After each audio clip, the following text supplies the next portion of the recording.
Hello there everyone, welcome back to our channel again. In today's quick video, you're going to see how to fix WhatsApp voice message problem. Sometimes the WhatsApp voice message doesn't work. So to make it work, let me show you the first process you can use. Head over to your settings application.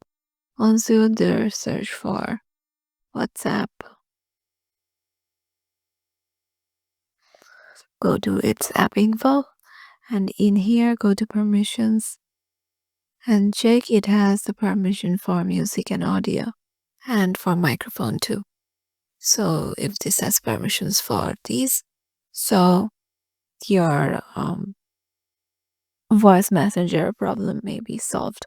And if these are not allowed, make sure they are allowed or permitted.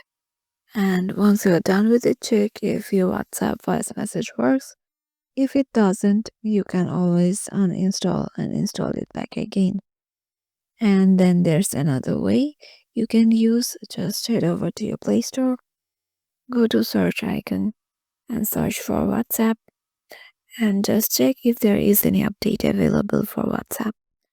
So once you do it, just check again if your voice message is enabled. And if this doesn't work too, you can just turn off your Bluetooth, because sometimes your Bluetooth may block the voice message option. So try to turn off the Bluetooth and retry listening to your voice message again. And then there's another way you can use.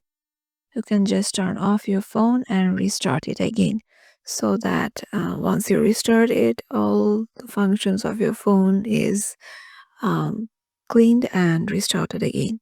So yeah, these are the ways you can use to fix WhatsApp voice message problem.